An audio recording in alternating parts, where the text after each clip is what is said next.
এখানে বোর্ডে একটা অঙ্ক লেখা আছে। এই ধরনের অঙ্ক বিভিন্ন পরীক্ষায় এসে থাকে। তো চলো এটা আমরা সমাধান করব।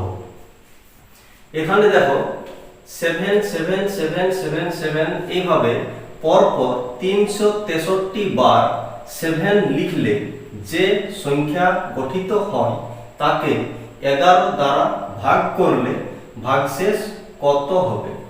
কি বলেছে এখানে? 7 7 7 7 কটা না 363 বার।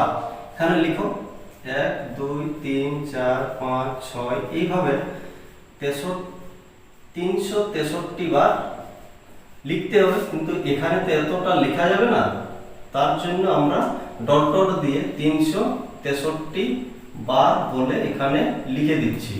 এটাকে বলেছে 11 দ্বারা ভাগ করলে, তাহলে 11 দ্বারা এটা ভাগ করতে হবে 11। এখানে দেখো একটা সংকেত সূত্র লেখা আছে, যে কোনো 6 অঙ্কের সংখ্যা একই অঙ্ক বিশিষ্ট হলে সংখ্যাটি 3 7 11 13 37 39 দ্বারা সম্পূর্ণরূপে বিভাজ্য হবে। মানে 6 অঙ্কের সংখ্যা একই অঙ্ক বিশিষ্ট হতে হবে। এখানে 1 2 3 4 5 6 এই 6টা 7 একটা 6 অঙ্কের সংখ্যা এবং প্রত্যেকটা অঙ্ক হচ্ছে একই অঙ্ক, মানে সবগুলোই 7।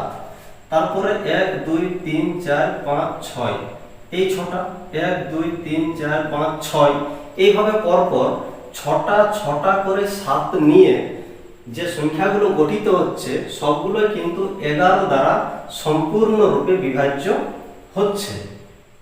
তাহলে এই 6টা করে যদি আমরা এক একটা সেট তৈরি করি, কতগুলো সেট তৈরি হবে?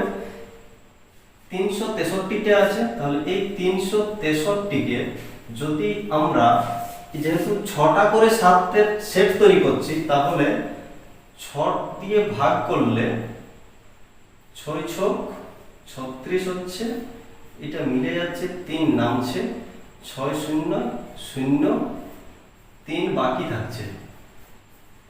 মানে এই 6টা করে টোটাল 60টা সেট তৈরি হবে। এই 60টা সেটেই কিন্তু 11 দ্বারা সম্পূর্ণরূপে বিভাজ্য হবে, কোনো ভাগশেষ থাকবে না। তাহলে 60টা সেট মানে কতগুলো? 7, প্রত্যেকটা সেটে 6টা করে আছে, তাহলে 6 6 36, মানে 360টা 7কে 11 দ্বারা সম্পূর্ণরূপে ভাগ করা যাচ্ছে।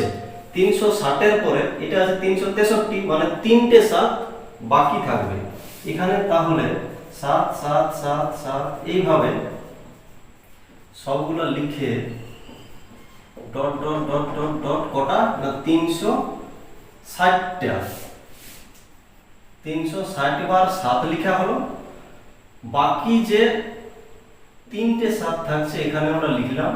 এই পুরো সংখ্যাটাকে 11 দ্বারা যদি ভাগ করা হয়, তাহলে এখান থেকে 1 2 3 4 5 6 এই 6টা 1 2 3 4 5 6 এই 6টা এইভাবে 6টা করে 360টা সাথেই কিন্তু পুরোপুরিভাবে ভাগ করা যাবে, কোনো ভাগশেষ থাকবে না, শুধুমাত্র এই 3টে 7 পড়ে থাকবে। তাহলে এই 3টে 7কে 11 দ্বারা ভাগ করে দেখতে হবে। এখানে আমরা আবার লিখব 7 7 7 বাই 11, মানে এখান পর্যন্ত 360টা তো ভাগ করে শেষ হয়ে যাচ্ছে, ভাগশেষ থাকছে না। বাকি যে 3টে থাকছে এই 3টেকে আমরা আলাদাভাবে 11 দিয়ে ভাগ করব। এখানে ভাগটা করা যাক। 11 দিয়ে ভাগ করলে 7 11 77, এটা মিলে যাচ্ছে, 7 নামছে, 7 এই 11 0 0 7 এইখানে 7 বাকি বা ভাগশেষ থাকছে। তাহলে এই বিকল্প অনুযায়ী এই যে আমাদের 7 বেরোলো, এটা হচ্ছে অপশন বি হচ্ছে উত্তর। তাহলে এরকম যদি অঙ্কের মুখোমুখি আমরা হয় কোনো পরীক্ষাতে, তাহলে আমরা এর সমাধান এইভাবে করব।